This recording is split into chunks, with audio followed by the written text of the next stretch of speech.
it's just inherently tricky to plant something like carrot seed into a non-tilled soil surface. It's just like not going to really work. And it could definitely make more sense for a squash or a cucumber or a seed that is larger, that you can kind of, get in there and have a good 12, 18-inch spacing between it and your next plant.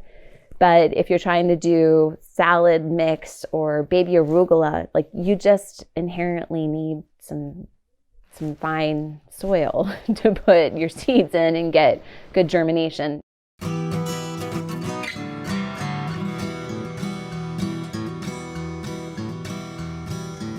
Welcome to the Real Organic Podcast. I'm Linley Dixon, co-director of the Real Organic Project. We're a grassroots, farmer-led movement with an add-on organic food label to distinguish organic crops grown in healthy soils and organic livestock raised on well-managed pasture. You just heard from Emily Oakley, a Real Organic Project farmer and board member from Eastern Oklahoma, and she's a former National Organic Standards board member. My interview with Emily is an excellent preview of what we'll touch upon in our upcoming virtual symposium, which starts this coming Sunday, February 26th. We're going to get into the nitty-gritty of how organic farmers grow their own fertility to replace the need for unsustainable inputs. We're going to talk about the difficulties of implementing no-till for organic vegetable and grain farmers at scale. And we're going to talk about some experiments that some mid-scale vegetable farmers are doing to reduce tillage. How can no-till farming at scale work without the use of herbicides? For a lot of people within our good farming movements, these are touchy subjects, but we promise you that what we've learned and what we'll share is in the spirit of unifying behind the shared principle that herbicides, pesticides, and highly soluble fertilizers are the main source of our problems, and we must stop subsidizing their use. You can get tickets to our online event at realorganicsymposium.org, which includes author Michael Pollan, farmer Elliot Coleman, and chef Dan Barber, along with Emily Oakley and many, many others. We're going to have excellent breakout discussion groups and a lively chat as the footage rolls. I hope you'll join us.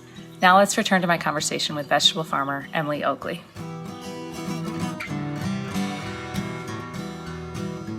I'm here with Emily Oakley for the Real Organic Podcast. Thank you so much for being here, Emily.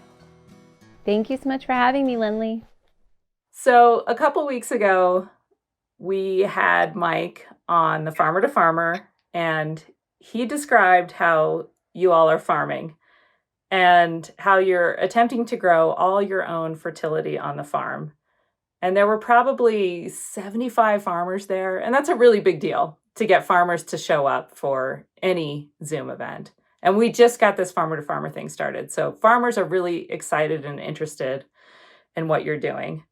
And so a lot of people don't necessarily understand when they're looking for food that growing your own fertility is even something to look for or ask. Why is it so important to you that you're growing your own fertility on your farm? Well, it's definitely still very much a work in progress because this will be our third season of really growing 90% of our fertility. But the reason it's important to us is just thinking about the inputs that we would otherwise be bringing onto the farm in the form of fertility and where those inputs come from, because they all have a story and it's not always a beautiful story. And if you dig deeper into a lot of those inputs, things can start getting a lot more complicated. And since the reason that we're farming organically in the first place is out of primarily a concern for environmental issues and social justice, those two things can really come together when you start looking at inputs. So it's important to us to think about the impact of our farm, not just on this land that we're growing on, but on the broader environment. So would you be able to describe fairly briefly, I mean, Mike did it in an hour, so there's a lot to this, but just how are you attempting to grow your own fertility on your farm?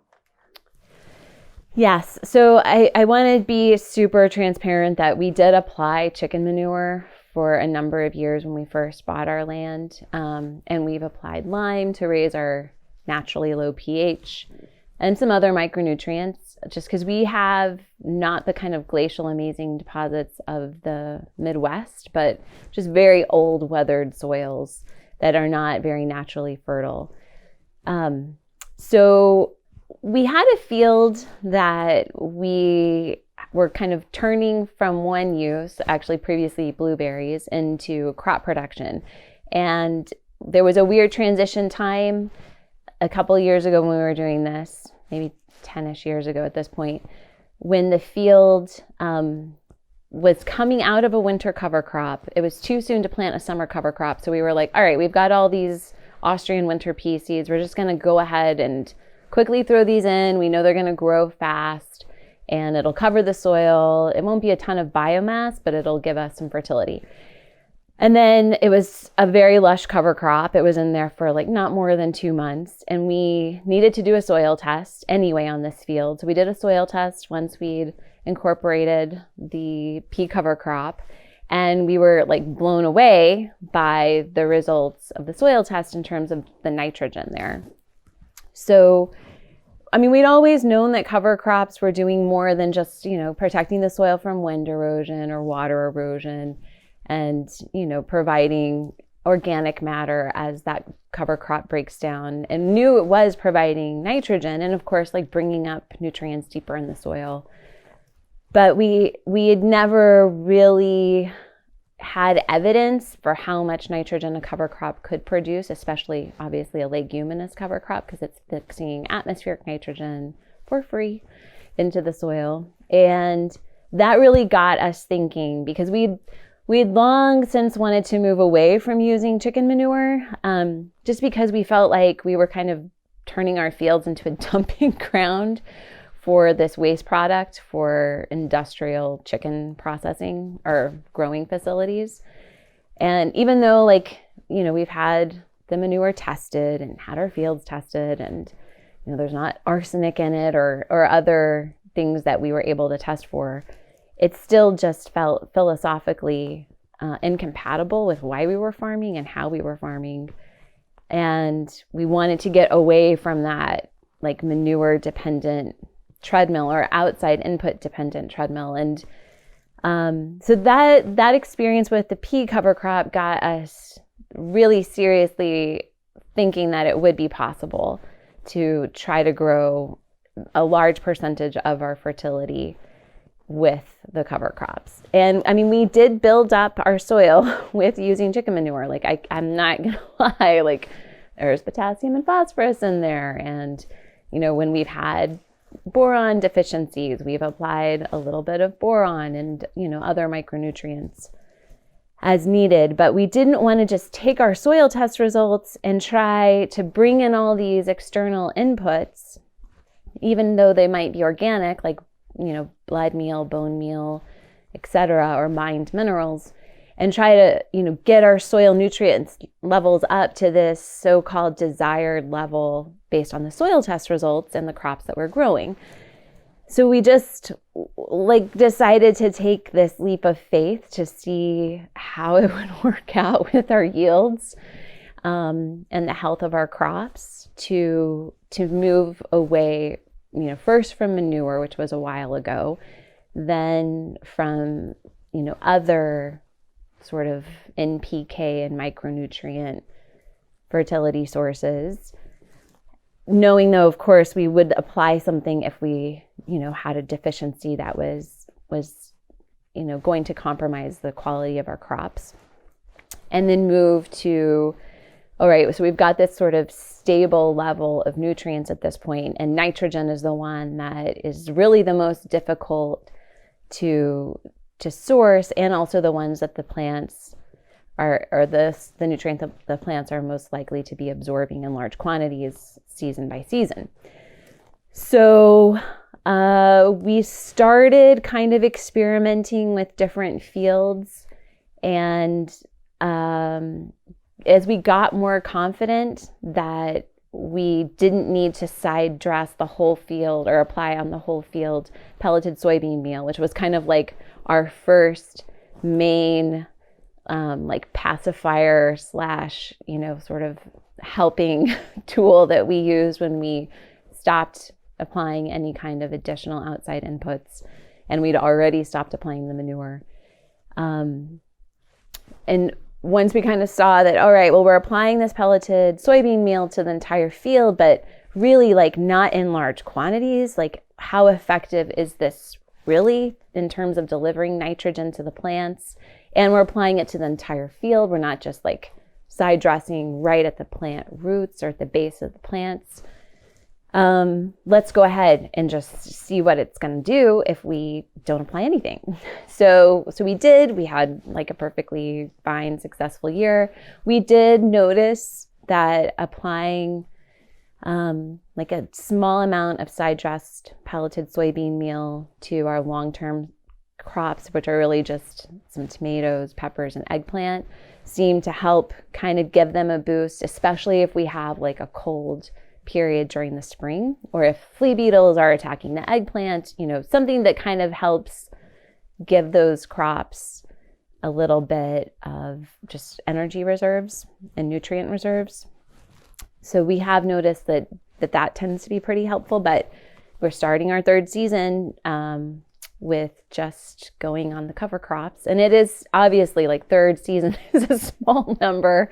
It is a work in progress. There's not necessarily like the jury's still very much going to be out on the long-term benefits of this. But even if we still need to bring in small amounts at some point in the future, I think we feel really confident that growing enough cover crop material and giving enough of a fallow period within the fields and good rotations is probably going to allow us or permit us to at least be aiming towards a majority of our fertility from the cover crops at this point.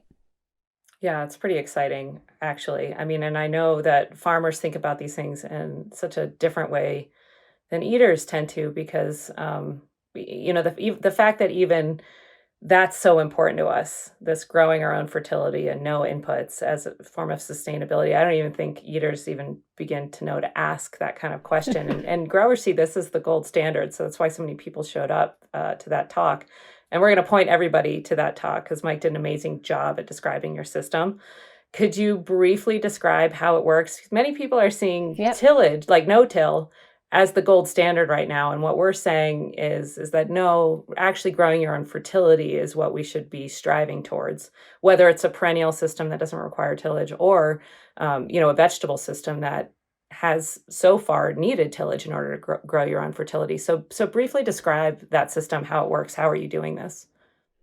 Yeah, so we take our entire fields and think of them as 4 separate areas. And we have spring crops and we have summer crops each year. So there will be 2 of those 4 fields in cash crops in a season, and then the other 2 will be in a fallow cover crop for the entire year. And that rotation will take place so that if we start out, for example, with a spring cash crop on a field, then the summer of that growing season, it'll have a summer cover crop. Then it'll go into a fall winter cover crop. And then the whole next year, it's in a fallow cover crop. So those cover crops will just cycle or mirror the similar cover crops on the cash crop side. So they'll go to a spring or, kind of late spring, early summer cover crop, fallow, and then back to the winter cover crop, which is applied sown in the fall. And then it would go to a summer cash crop. So it wouldn't go back to a spring cash crop. And that's where the rotation part comes in. And then after that summer cash crop, it would go to the fall winter cover crop, to like another year of the same cover crop fallow. And then when it was time for it to go back into a cash crop, it would go back into a spring crop, but ideally a different type of spring crop. If it had been in lettuce or, something that broccoli had something that we're extracting the tops of, maybe it would go into potatoes or carrots or onions, because the planting periods are different, the nutrient requirements are different, the insect pressure is different. So that's sort of the general idea of, cash crop to cover crop to cover crop to cash crop, back to cover crop. And Emily, there are so many different ways to deal with cover crops. Could you talk about the different systems, to terminate the cover crops and how effective they've been for organic, and then how chemical farmers are terminating their cover crops, and why there's so much confusion around this sexy kind of no-till wave that's happening. But let's just first start with how are people terminating their cover crops? How are you doing it? And how are chemical farmers doing it? And then maybe even, some experiments with this, attempting to do the roller crimper, right? Which is an organic, potentially way to terminate the cover crops. But, how widespread is this? Have you seen this working in the field? Because I've traveled quite a bit, and I see people, trying to make it work, but I don't see it in actual application very much. So I don't know how much you understand about why it might not be working, why you're not using that, but talk a little bit about how you terminate the cover crops. Yep. So for all of our cover crops, both the fall, winter, and then the summer cover crop, in an ideal world, we would get enough growth. Let's just talk about the summer cover crop. Especially the sorghum Sudan grass, but also the sun hemp and the sunflowers and, the cowpeas, etc. But it's the taller stuff that is giving you tremendous amount of vegetative growth. So in an ideal world, we'll get enough growth that towards the end, like 75% of the way through the growth period, we could mow it high, which would start the process of, kind of cutting it up, chopping it up, and getting it down on the ground, but would also then stimulate additional root and top vegetative growth for a couple more weeks before we intend to actually mow it to kill it. So then let's say a few more weeks pass, we get a little bit more growth, then we'll flail mow it. And the flail mowing it does a really good job of chopping it up really finely. We've experimented with brush hogging, but the amount of vegetative matter that's large is really high, and it tends to windrow it into these like little channels or little furrows, which then just makes it harder to distribute. But if we're able, to do that two-tiered mowing, it is really easy on that second mowing to mow low enough to terminate it. And it will, depending upon the season, if it's, ideal growing conditions and you wanted to leave it, you could leave it and it would grow back. But in our case, we will then rototill it in, which we have to do, or we'll disc it in, depending upon, how much vegetative matter there is. But we've got to till it in order to be able to plant our fall, winter cover crop. We've talked about, and I think we're going to try to experiment this year with just buying a lot, like maybe double the amount of winter cover crop seed and coming in with our grain drill, which is how we sow the cover crop, and experimenting at least in, maybe part of the field with directly seeding into the untilled but mowed cover crop matter. So we'll see how that works. That's the fun part of this for me. And that's where I get all like geeked out and excited, because you're constantly trying to think of ways to use what you have, not buy, a $5,000-$10,000 no-till grain drill to plant your cover crop, and, see if there are ways that we can use what we've got to improve the system. However, the reason that tillage on some level is typically helpful between the summer cover crop, for example, and the fall winter cover crop is that if there are any weed seeds that have germinated underneath, for example, carpet grass is something that we have here that can kind of find a niche with the smallest amount of light and might get established before the cover crop has really gotten going, and might just be sort of barely alive but under there. The tillage is an organic means of dealing with weed pressure. And is it the best means? It's not if you're using it all the time, but I don't actually think that it's detrimental in a large sense if you're using it infrequently and very strategically. For example, at a time when you're already needing to till. So the roller crimpers have been used to varying degrees of success, from what I understand, listening to other farmers, especially in like the southern region where we are, who have attempted, varying forms of low till, I think is what they would all really call it, rather than no till. And the roller crimper works, but we also just live in what feels like the subtropics sometimes during the summer and even into the fall. So I think, the tricky part with that is getting actual termination through the roller crimper.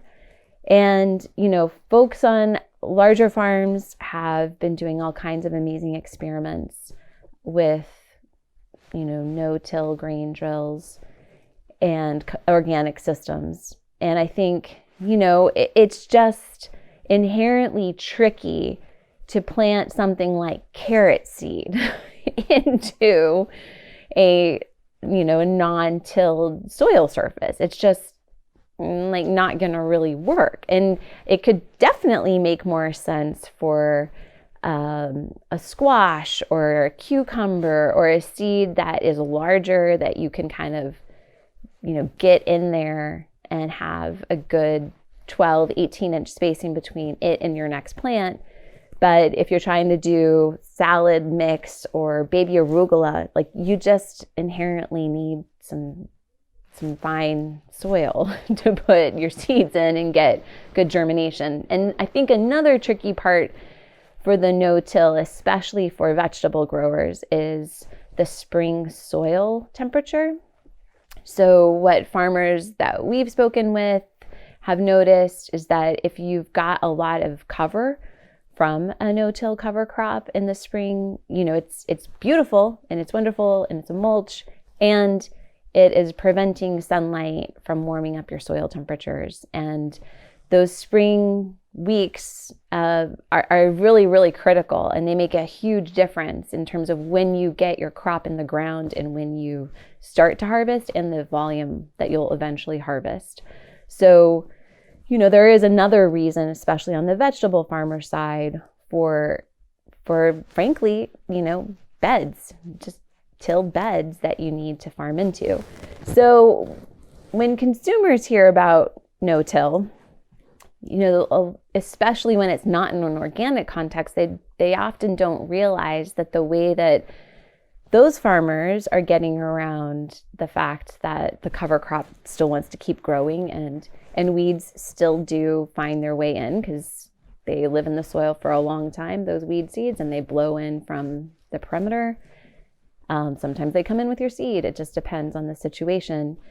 So those farmers who are, not using a crimper, who are not using light tillage, are going to have to use something else, and that's where herbicides come in. So they are applying, in some cases, great deal of herbicides to kill the cover crop, which feels so contrary to the original goal of growing cover crop, which is, building and fostering your soil life. So, I think if consumers hear no-till, it's just two words. What's behind that?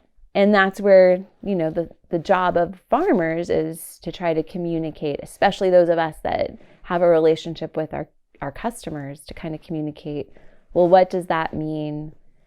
And what does it mean on our farm for how we do what we do?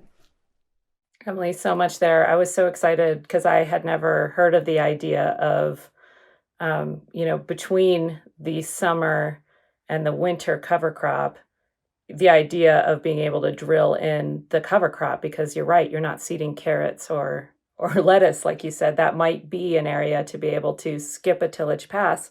And I just think it's so incredible that you're thinking these things through. It's amazing. It was so much a part of the organic movement is farmers figuring this stuff out, right? And there's so much research dollars, from the chemical companies, in academia trying to figure out, okay, what rate do we do this chemical, and, does it control this pest? And here the organic farmers in all of these different climates are experimenting, trying to reduce their tillage. And it's so much, to me, a part of what the organic movement has always been, is this idea of continuous improvement. And unfortunately, it's really had to come from the farmers and less from academia, where we really could use some help trying to figure all this stuff out. I'm hoping that Absolutely. From here we can talk honestly. When the Real Organic Project began, ROC, regenerative organic certification, was already in existence, and we talked about joining forces. We were actually asked to be their third tier. Just if we're Real Organic, you can start at the third tier for ROC and then work our way up to silver gold. Would you talk about, you were one of the most vocal people against that idea. Would you talk about why that didn't seem possible to join movements there? Yeah, I mean, I admire what they're trying to do by creating different levels that farmers can aspire to. And they were very clear that it was an aspirational label. And that's great if you can eventually aspire to the gold standard. And I felt that the way that the standards were written at the time, especially for vegetable production, meant that like 99% of all organic vegetable farmers, certainly that I knew, would never be able to attain the gold standard because of the tillage factor.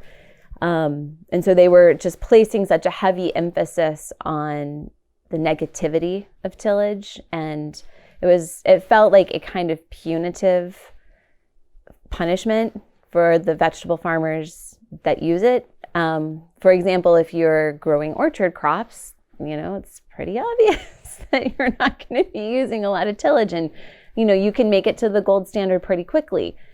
So it just created this like pitting crops against different crops as to who was like doing it better or, helping the planet more.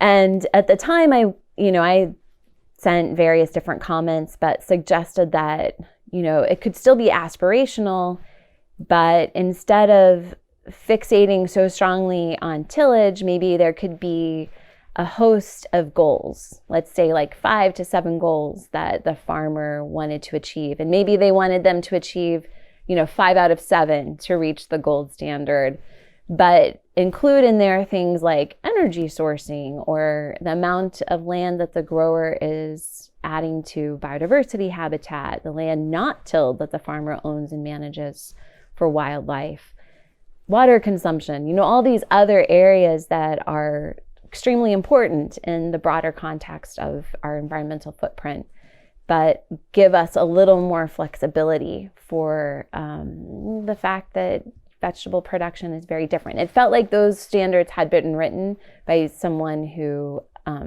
never worked on a vegetable farm. Yeah, talk about the importance of farmer-led with Real Organic Project. I mean, now that ROC has changed their standards to essentially include farms that till skillfully, like you do, incorporate a lot of organic matter into their soils, and your soil organic matter, I'm assuming, has really gone up. I remember talking to you about that with your practices. So they've actually changed their standards really to hear that. Do you feel like we can just merge at this point? I mean, I have to admit that I haven't looked at their standards recently, but I inherently struggle with movements that feel sort of top-down driven, and I am much more drawn to those that feel like they're farmer-driven. And I feel much more represented by the Real Organic Project because I know how many farmers are leading the organization, and it feels like an organization that's listening to farmers' needs and is responsive to farmers' needs because it's comprised of farmers. Whereas my interactions with ROC, they just, they weren't as fruitful, and like I never really heard back from them after, putting in a good amount of time to try to give some really solid examples of our tillage use. And I mean, we went down to the nitty gritty of a bed and explaining exactly the way that it would get tilled depending upon what was growing in it for a year. And then to not ever get any kind of constructive feedback on that was, disheartening, I guess, and doesn't lend me to want to put more energy into that. Whereas if I give Real Organic Project that kind of detailed feedback, I'm going to hear back, and I'm going to hear back quickly, and I'm going to hear back in detail. And so for me, it's just a matter of where do I feel an affinity and where do I feel like an alignment with the folks in charge. That's not to say that ROC isn't going to be a great program for many farmers. It very well may be. I haven't really paid much attention, honestly, since I never, when I never heard back. I just moved to my focus really on Real Organic Project, and that's where it stayed.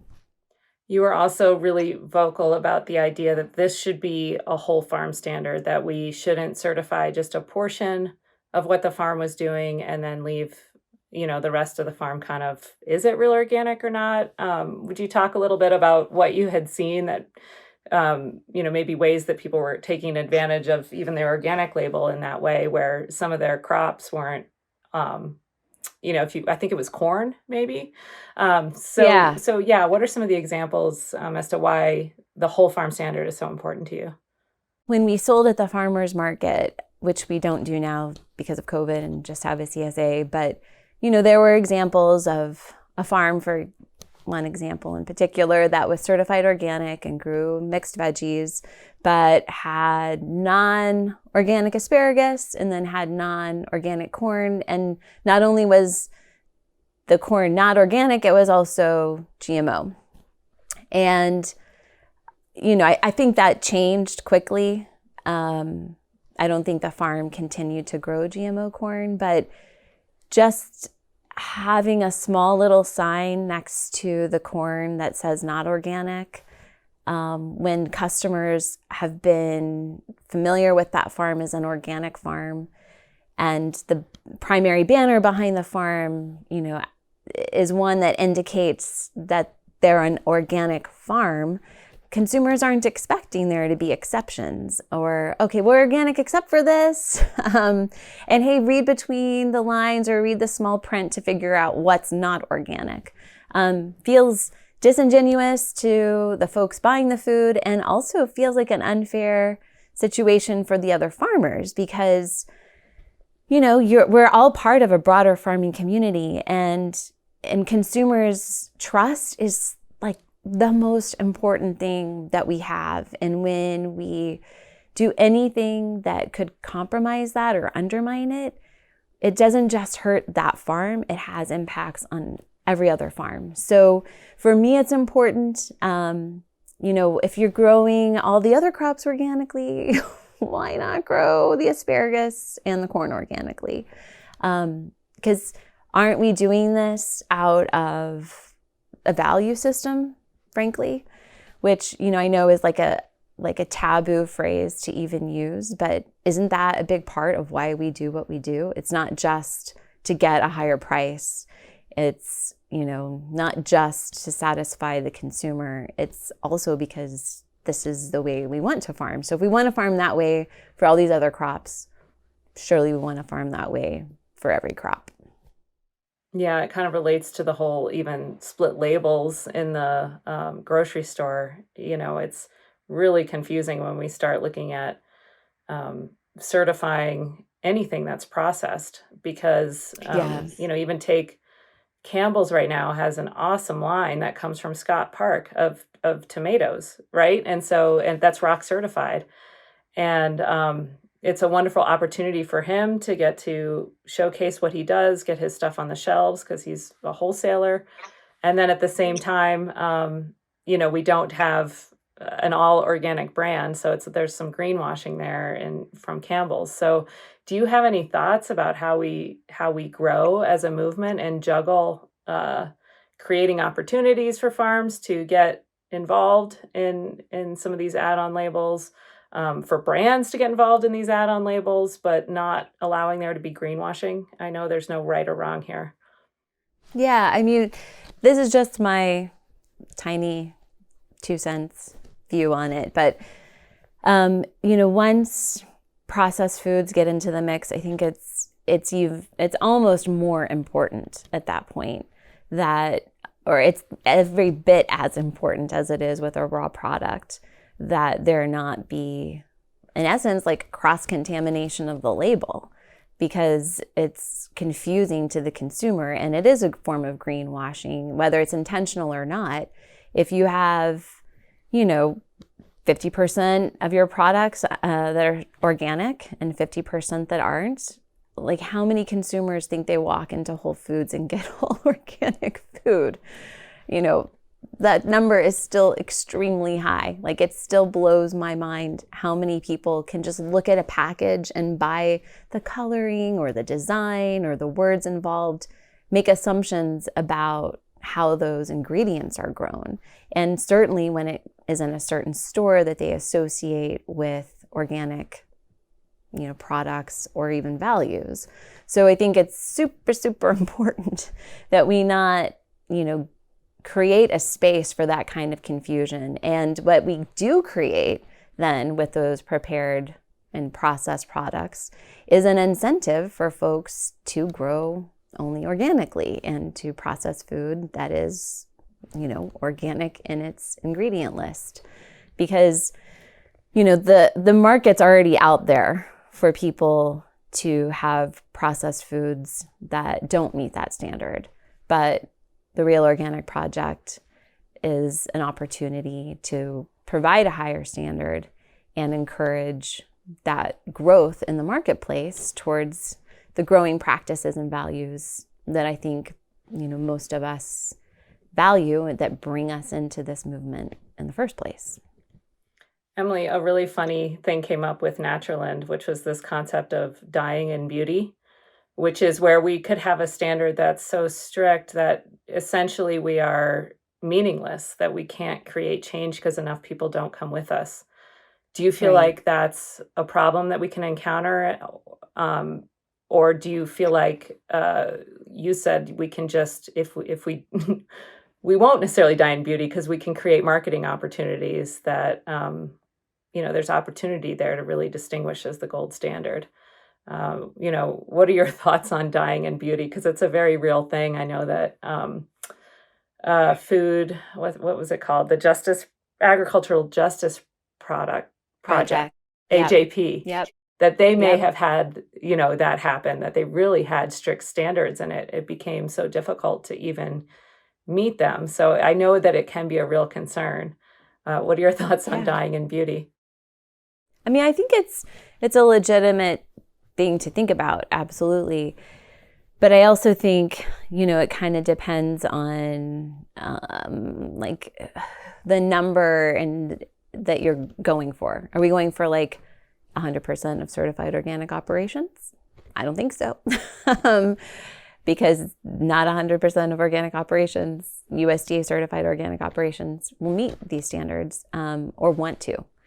And I think there are enough family scale and small to medium scale farms out there who inhibit and inhabit these values that will join the movement. And then there's the whole untapped branch of all the vast numbers of especially direct to consumer producers who, are not that far away from being certified organic, but aren't for either philosophical reasons or access to certification or misconceptions about cost and paperwork, or just being small and new and, that being an extra challenge that we could reach out to help join this movement. And I think, it's like what you talked about earlier. Organic was intended for, not to be a ceiling, but to be continuous improvement. And I think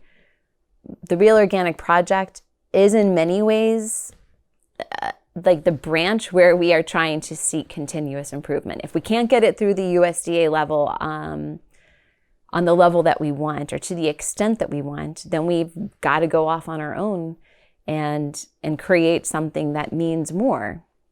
And I think that's what, I think that's what Real Organic Project is doing. And I do not think that there is the fear that there won't be enough growers out there. Whether there will be enough super large growers, yeah, that's a different matter. But I don't necessarily think that that's why this project got started in the first place. I think it got started by folks who were like, hang on, we're all certified organic and we're all sharing this label, but we don't all do it the same way or share the same values. And some of those like obvious basic values of hydroponics and CAFOs were the foundation for the Real Organic Project. But as the movement grows, I think there will be opportunities to differentiate ourselves further for biodiversity and, in other ways that are, hopefully not onerous to those folks who are already signed up, but can also be sort of that next step for that constant process of how can we be thinking of the ways that we do this, the impact that we have, and, can we do it just a little bit more lightly on the earth? Yeah, I think I'd like to dive in a little bit on these new growers because we were both there not that long ago. We're not that old, Emily. We can relate, right? And there's so much I think that we can learn from the mistakes and the benefits of what the organic movement went through. And I know that there's a whole lot of excitement around the word regenerative because you don't have to get certified and you can call yourself regenerative right from the beginning. And it took me 8 years to actually own land and not have to deal with the 3-year transition. And so there were real barriers, and that happens to a lot of growers. And it was confusing. I think my plea right now is to say, please call yourself organic. You are part of this movement, even if certification isn't for you. Of course, you can't put certified organic on any of your stuff, but I hope that you feel part of this organic movement because in my mind you are, and I was part of the organic movement before I was able to get certified. That's just one problem that we have is, the time that it takes to get certified. But the other thing is that we really created standards when I say we, I mean as an organic movement for a reason. And I think the regenerative movement is going to have all of these young farmers that feel that they really are even beyond organic. They'll use the word regenerative to describe that because organic has failed them.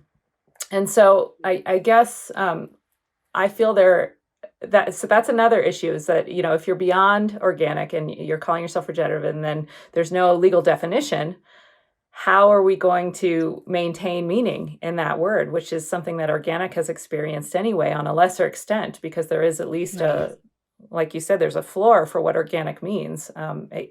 Syngenta and Bayer Monsanto cannot be organic, but they are regenerative right now. So the third thing that I kind of want to address too is just this idea that the what is called the circular firing squad, right? Which is just keep quiet. And what we're seeing with the regenerative movement now, we just put out a letter raising concerns about the fact that $3 billion just went to climate smart, no-till chemical agriculture, essentially by the USDA. And when we wrote about it, and we're creating a symposium about it, we're already getting, that backlash from the regenerative community saying, that, we're attacking regenerative and all this stuff. And the same thing happens anytime you go after the problems in organic, right? It's keep quiet. So how do we walk this really tricky line that really those regenerative farmers that are real regenerative, they are our movement. We are one and the same. We're just using different words. Maybe start there. I presented you with a lot, but this is why we're having this conversation. It really isn't like my word's better than yours. It's about what type of agriculture are we fostering in the future, either through the USDA or in the marketplace. We need to communicate what all these words mean. Yeah, I mean, it blows my mind that the USDA doesn't do more to reach out to these beginning farmers and particularly like, local direct to consumer growers, because there are hundreds of them, thousands of them across the country. And it's like this absolutely untapped resource. And to me, just as like a community organizing opportunity, there's so much potential for the USDA to reach out to these producers and find out, okay, what is the barrier? Is it philosophical? If it is, then take that to heart and figure out, what the label needs to do to reflect their values. Is it cost? Is it ease of finding a certifier? Is it, moving around on land? And, is there a way to address some of those issues? They put a ton of money into transition and a potential transition label. How about putting like a fraction of that into money for beginning farmers who don't own land but are leasing and are moving around? And is there a way, to help bring them into the fold, especially if their goal is ultimately to buy land? Because, that's just more producers that are part of this movement. So, I mean, to me, there's first off just an opportunity for the USDA to reach out and find out what are the barriers that are keeping all these producers from getting certified organic. And I think it's incumbent upon them to then try to make the changes that need to happen to bring folks into the fold and to make the label accessible for them. So that's the first bit. But then there's just the bit about, maybe not feeling connected to the organic movement, feeling like that's something that is, a few generations before them. And, wanting to find a term or a word that they feel represents them, but doesn't come with all the baggage, both philosophical and then practical of certified organic.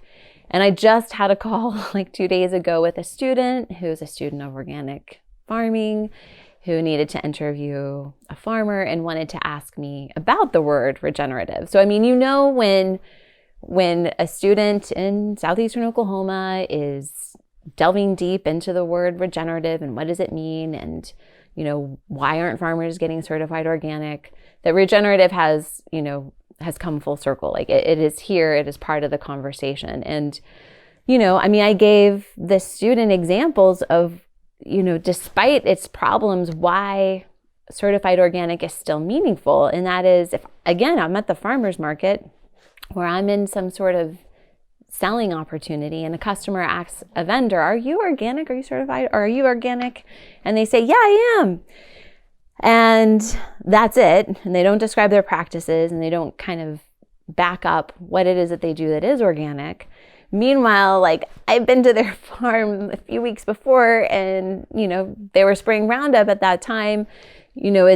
Are they saying yes because they want to make the consumer happy? Are they saying yes because they don't understand what organic is?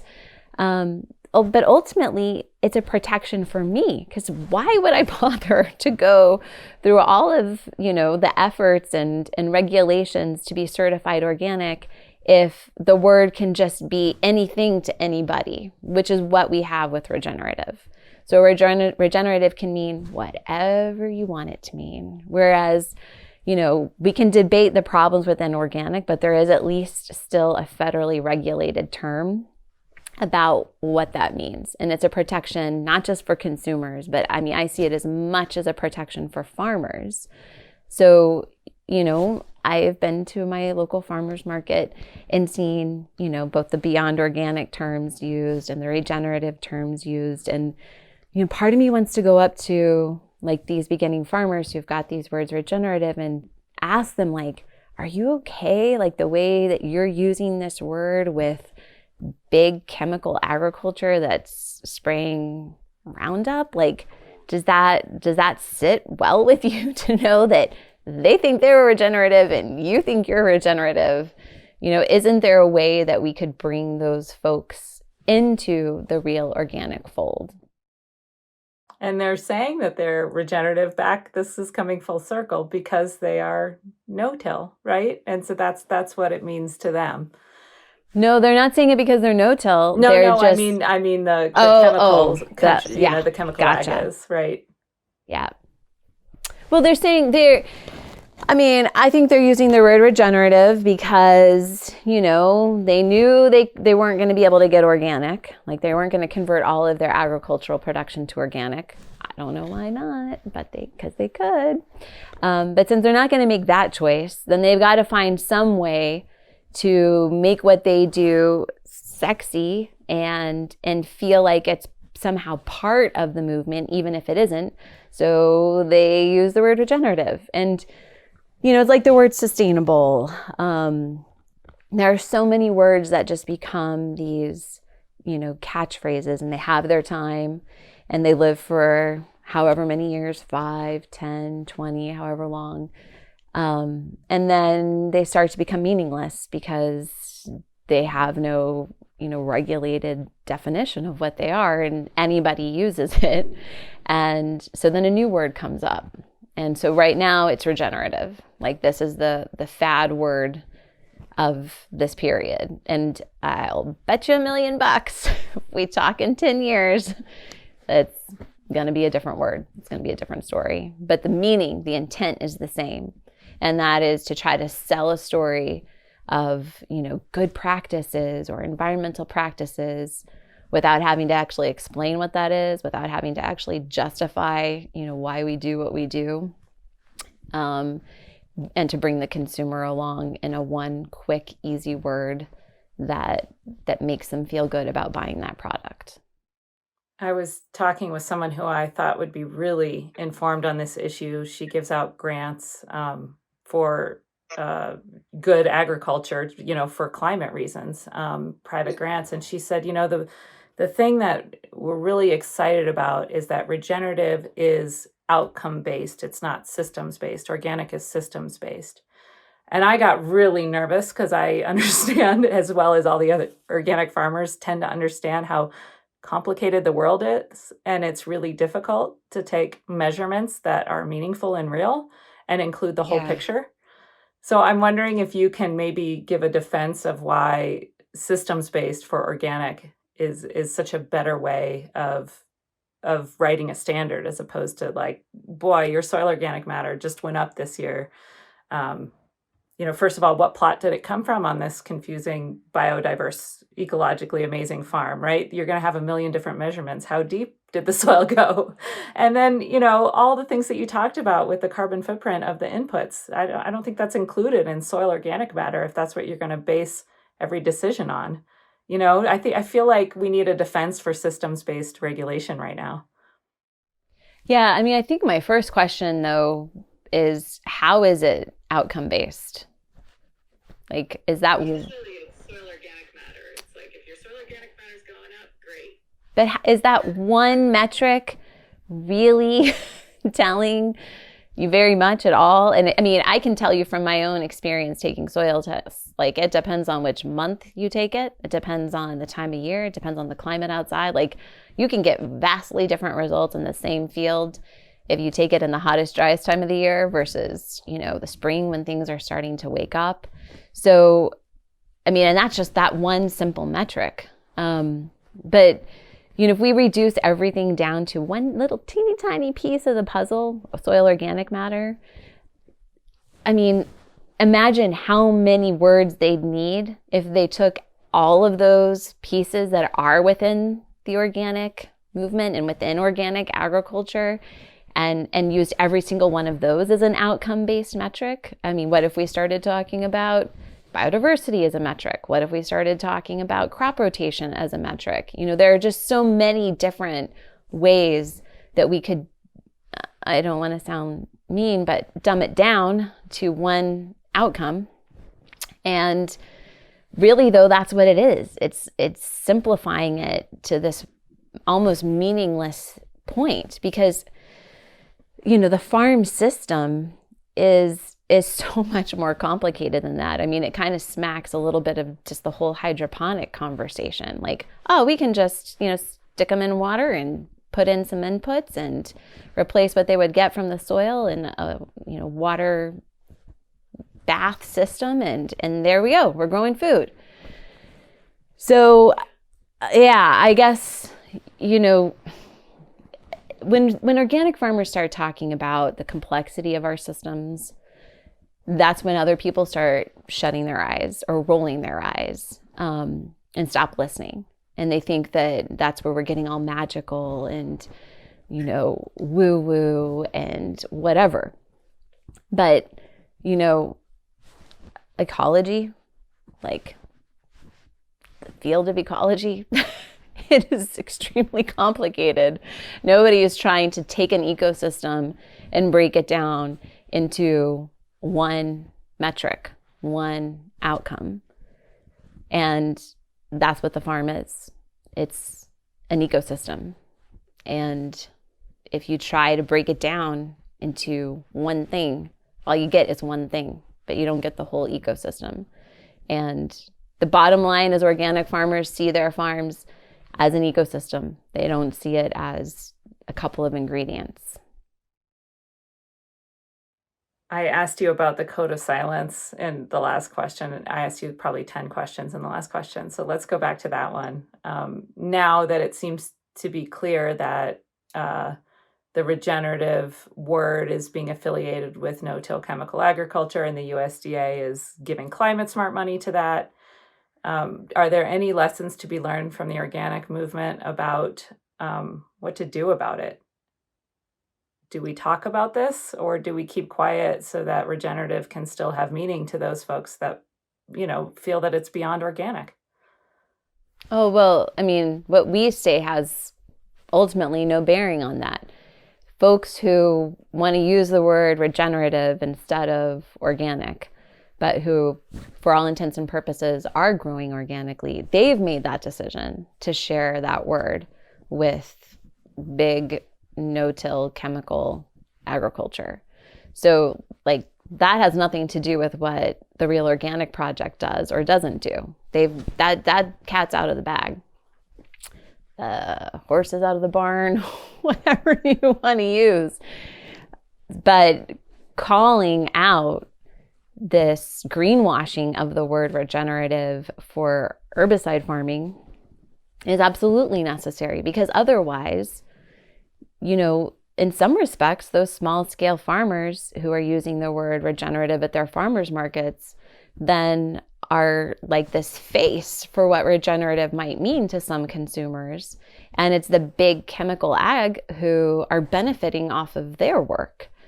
So if anything, it's time to call out the mixed use of the word and the misuse of the word by big chemical agriculture, and say, is this really what we mean when we say regenerative? Do we really mean tons of herbicide use? Because I don't think we do, and I don't think a lot of consumers think that. So, it's not about staying silent or calling out what's there. What's there is already there. Are we going to talk about it? Are we going to, try to provide clarity and meaning and definition, or are we just gonna, sit back and watch it happen? I mean, I think the bottom line is the types of farmers that want to be a part of the Real Organic Project are in some ways activist farmers, because they do this not because it's a way to get rich, but because they believe in it.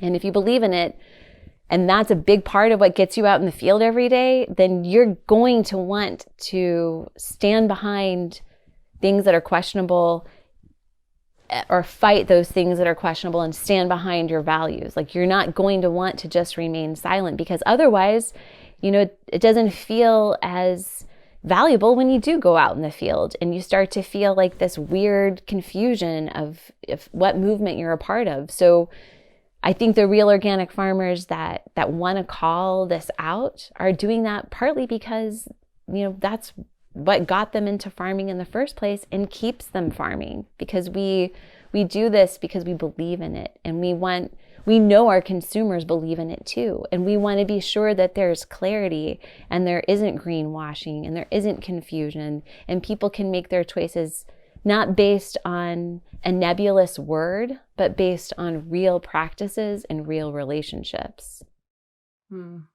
I remember talking to Lindsay Lusher Shute, and I know you know her from your work at National Young Farmers Coalition.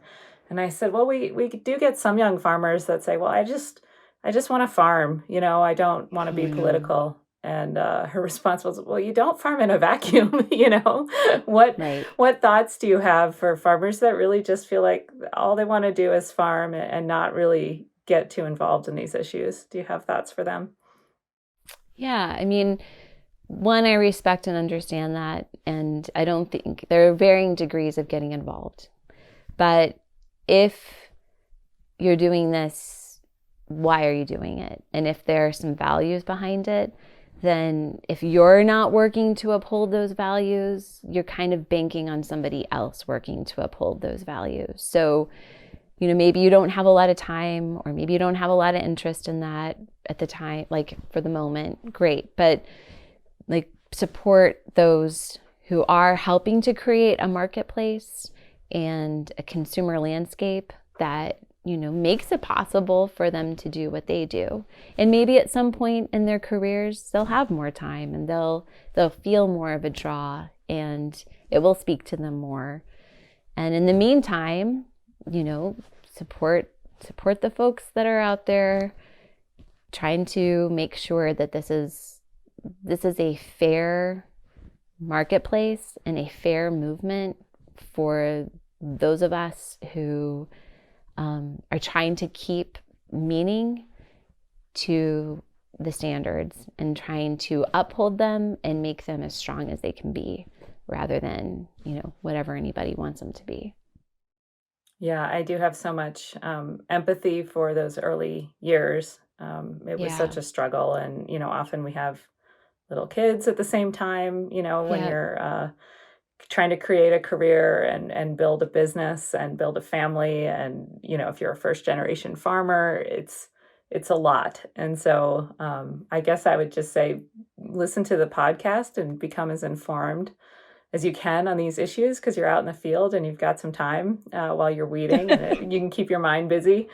But I feel... Well, and this is like where the Farm Bill comes in too. Like, I mean, I have felt for a super long time, like I really believe that organic certification should be free for beginning farmers. Like, literally for that whole period of the USDA's term of what a beginning farmer is, those first 10 years, maybe up to a certain income threshold. And then it could be like, on a sliding scale from there. But the whole sound and sensible program that the USDA did for certification could be revamped and looked at in, sort of the beginning farmer lens. And if we can make it free and we can get certifiers accessible and out there to growers throughout the country, no matter where they farm, and, kind of lower the fear factor around what it takes to get certified organic, I think we'd get a lot more beginning farmers who would do it. But to me, this is where the community organizing and the outreach part comes in from the USDA, which I know is a tall order for a government agency. But I mean, that's their community, right? Their community are farmers. And like, let's get out there and let's find a way to get these folks who are already growing organically, who don't have to be convinced, into the system and into the label, and get them counted and part of the movement. Yeah, absolutely. Emily, thank you so much. I know we keep coming back to you because you're so eloquent and informed on these issues. You figured out how to, during that crazy time that I was talking about building your farm business, you figured out how to serve on the NOSB. You give so much back to the community, and we're going to keep coming back to you because unfortunately you're a real voice in all of this, like it or not. So thank you for your time today. I appreciate you so much. I'm just a talker. That's all. Well, good. We'll keep talking to you. Thank you. Thank you for listening to the Real Organic Podcast. We hope that you will subscribe, share the link with your friends, and leave us a rating and a review so that others can find us. A video version of this interview is found at realorganicproject.org and by following our YouTube channel. Please join us next time when you'll hear directly from me about why the Real Organic Project is more important now than ever, as we learn more about the winners of the USDA's $3.1 billion in funding for climate-smart agriculture. We're tackling this subject as it relates to the rising popularity of the word regenerative in conjunction with chemical no-till agriculture. Our upcoming symposium is this coming Sunday, the 26th, and Sunday, March 6th.